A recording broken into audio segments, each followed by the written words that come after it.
നമസ്കാരം. മലയാളി വാർത്ത ഇൻസൈഡിലേക്ക് സ്വാഗതം. SFIയുടെ വിശദ റിപ്പോർട്ട് തന്നെയാണ് വീണ വിജയൻ ഇപ്പോൾ പൂർണ്ണ കുരുക്കായി മാറിയിരിക്കുന്നത്. വീണയുടെ പ്രധാന വരുമാന സ്രോതസ് CMRL തന്നെ എന്ന് SFI ഉറപ്പിക്കുന്നു. കൺസൾട്ടൻ്റ് എന്ന നിലയിൽ വീണയ്ക്ക് മാത്രം CMRL 2016-17 മുതൽ 2020-21 വരെ നൽകിയത് 2,07,00,000 രൂപ. എക്സാലോജിക് കമ്പനിക്ക് 2017-18, 2018-19 സാമ്പത്തിക വർഷത്തിൽ 71 ലക്ഷം രൂപ CMRL നൽകി. വീണയ്ക്ക് കുരുക്കായ കണ്ടെത്തലുകൾ ഇങ്ങനെ: CMRLും എക്സാലോജിക്കും തമ്മിലുള്ള കരാറുകൾ CMRLന്റെ ബോർഡ് ഓഫ് ഡയറക്ടേഴ്സ് അറിഞ്ഞിട്ടില്ല. വീണയും CMRLും തമ്മിൽ 2017 മാർച്ച് മുതൽ 2020 ജൂൺ വരെ 93 ഇമെയിലുകൾ. ഇതിൻ്റെ ഉള്ളടക്കം പണമിടപാട് സംബന്ധിച്ച കാര്യങ്ങൾ മാത്രം. കമ്പനിക്ക് നൽകുന്ന സേവനത്തെക്കുറിച്ച് ഇമെയിലിൽ ഒരു പരാമർശവുമില്ല.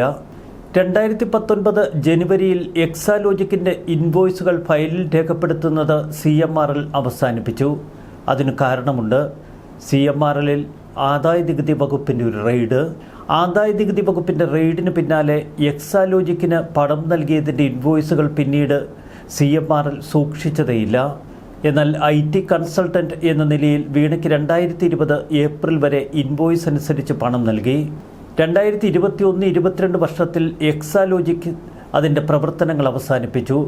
CMRLിൽ നിന്ന് മാത്രമാണ് മുഖ്യ വരുമാനം എക്സാലോജിക്കിന് ലഭിച്ചത്.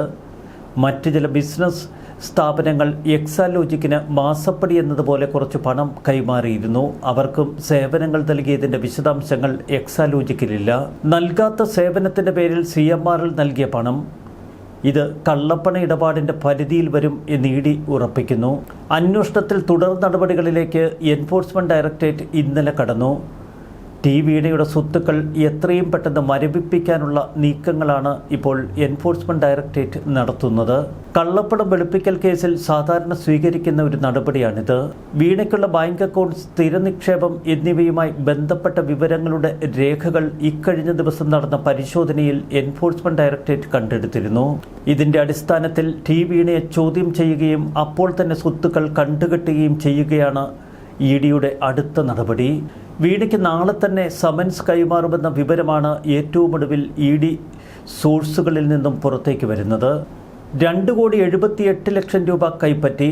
എന്നിട്ടും ഒരു സർവീസും എക്സാലോജിക് CMRLന് നൽകിയില്ല.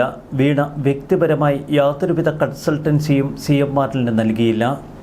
പിന്നീട് CMRL ഉദ്യോഗസ്ഥരെ SFIO അന്വേഷണത്തിൻ്റെ ഭാഗമായി വിളിപ്പിച്ചു വരുത്തി മൊഴിയെടുത്തു. ഉദ്യോഗസ്ഥരൊന്നും വീണയുടെ ഭാഗത്തു നിന്നോ എക്സാലോജിക്കിൻ്റെ ഭാഗത്തു നിന്നോ എന്തെങ്കിലും സർവീസുകൾ തങ്ങൾക്ക് ലഭിച്ചു എന്ന് അന്വേഷണ ഉദ്യോഗസ്ഥർക്ക് മുൻപിൽ വ്യക്തമാക്കിയില്ല. ഒരു സർവീസും എക്സാലോജിക്കിൽ നിന്നുണ്ടായില്ല എന്ന് മാത്രമാണ് അവർ പറഞ്ഞത്. ചുരുക്കത്തിൽ CMRLിൽ നിന്ന് പണം തട്ടാൻ ഒരു തട്ടിക്കൂട്ട് സ്ഥാപനം, അങ്ങനെ മാത്രമേ എക്സാലോജിക്കിനെ കാണാൻ കഴിയൂ.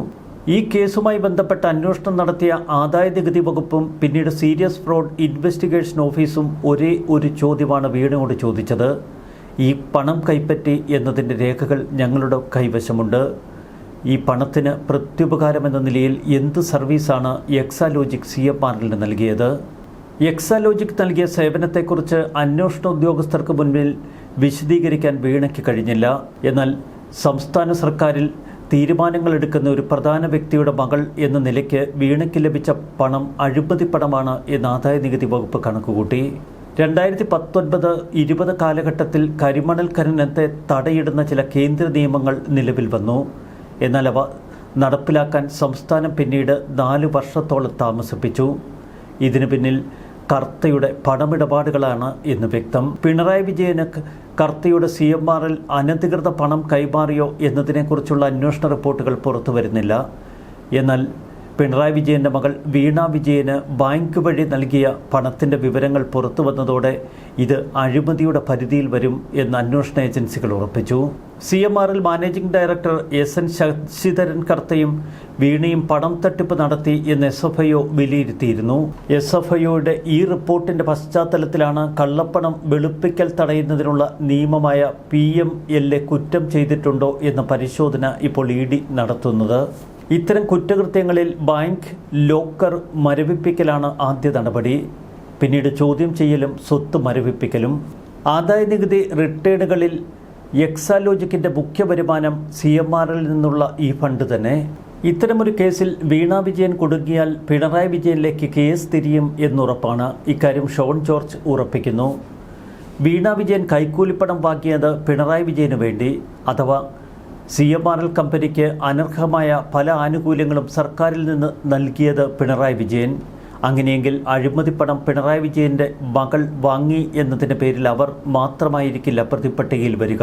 കടുത്ത അന്വേഷണങ്ങളിലേക്ക് ED കടക്കുന്നതിന് മുൻപ് പിണറായി വിജയൻ അമേരിക്കയിലേക്കൊരു യാത്ര പ്ലാൻ ചെയ്യുന്നു എന്ന സൂചനകൾ പുറത്തുണ്ട്. തൻ്റെ തുടർ ചികിത്സകൾക്കായി അമേരിക്കയിലേക്ക് പോകുന്നുവെന്ന് പിണറായി വിജയൻ കേരളത്തോട് പറയും. പിണറായി വിജയൻ യാത്ര പുറപ്പെട്ടാൽ അപ്പോൾ തന്നെ വീണ വിജയൻ പൂർണ്ണമായി EDയുടെ മുന്നിൽ വീഴും. അകത്താകാതിരിക്കാൻ തരമില്ല എന്നതാണ് ഇപ്പോഴത്തെ അവസ്ഥ.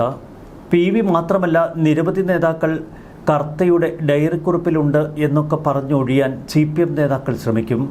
എന്നാൽ വീണ വിജയൻ്റേത് ഏറ്റവും ഒടുവിൽ കൃത്യമായ തെളിവുകളും രേഖകളുമടക്കം ED തെളിയിച്ച കേസാണ്. CMRൽ മൈനിങ് ചെയ്യുന്ന പ്രദേശത്ത് ധാതുമണൽ മാത്രമല്ല ആറ്റോമിക് മിനറൽസ് വരെയുണ്ട് എന്ന് ഷോൺ ജോർജ് പറയുന്നു. അതൊക്കെ ഇവിടെ നിന്നും കടത്തപ്പെട്ട മണ്ണിലുണ്ട്. രാജ്യസുരക്ഷ വരെ ഈ കേസുകളിൽ ബാധകമാണ് എന്ന നിലപാടാണ് ഷോൺ ജോർജിന്. വീണ വിജയനെ വിളിപ്പിച്ചു വരുത്തി ED ചോദ്യം ചെയ്യുന്നതിന് മുൻപ് ആദായനികുതി വകുപ്പിനോട് പിന്നീട് SFIയോടും വീണ വിജയൻ പറഞ്ഞ വിശദാംശങ്ങൾ ഇപ്പോൾ ED ഉദ്യോഗസ്ഥർ പരിശോധിക്കുന്നു. EDക്കെതിരായ നീക്കങ്ങൾ ഇനി പിണറായിക്കത്ര എളുപ്പമല്ല. പാർട്ടി പൂർണ്ണമായി പിണറായി വിജയനെ കൈവിടുന്നു.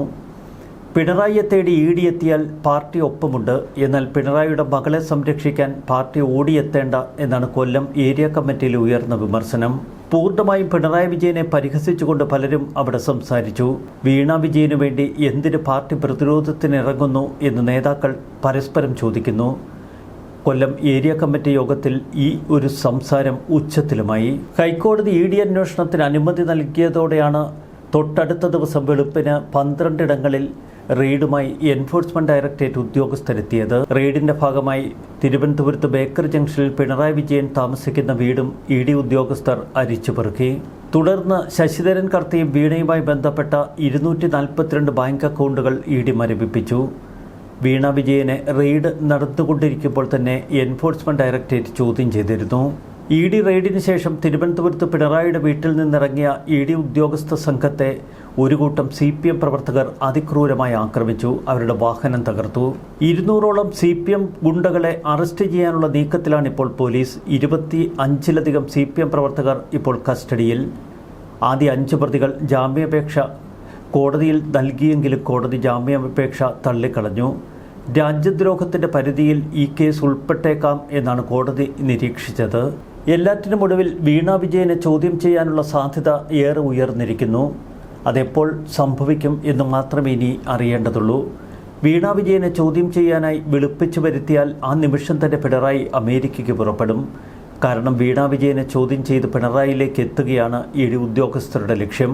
വീണ വിജയൻ്റെ കയ്യിൽ നിന്ന് പിടിച്ചെടുത്ത മൊബൈൽ ഫോണും മറ്റ് ഡിജിറ്റൽ ഉപകരണങ്ങളും വിശദ പരിശോധനയ്ക്ക് ഫോറൻസിക് ലാബിനെ ഏൽപ്പിച്ചിരിക്കുന്നു ED സംഘം. അത്ര എളുപ്പമല്ല ഈ കേസിൽ നിന്നൂരാൻ. അത് മനസ്സിലാക്കി തന്നെയാണ് ഇപ്പോൾ പാർട്ടിയുടെ പ്രതികരണവും. എന്തിനാണ് പിണറായിയുടെ മകളെ തങ്ങൾ ചുമന്ന് വെറുതെ നാറുന്നത്? വല്ലാത്ത അവസ്ഥയിലാണിപ്പോൾ പാർട്ടി. ഏത് തലത്തിൽ ഇനി വീണ വിജയനെ രക്ഷിക്കുമെന്നറിയാതെ അവർ കുഴയുന്നു. മറുവശത്ത് മകളെ രക്ഷിക്കാൻ കഴിയാത്ത അച്ഛൻ പേടിച്ച് നാടുവിട്ടു എന്ന് ജനങ്ങൾ പറയുമോ എന്ന് പരിഭ്രമിച്ചിരിക്കുന്നു പിണറായി വിജയൻ. കാത്തിരുന്ന് കാണാം. ന്യൂസ് ഡെസ്ക് മലയാളി വാർത്ത ഇൻസൈറ്റ്.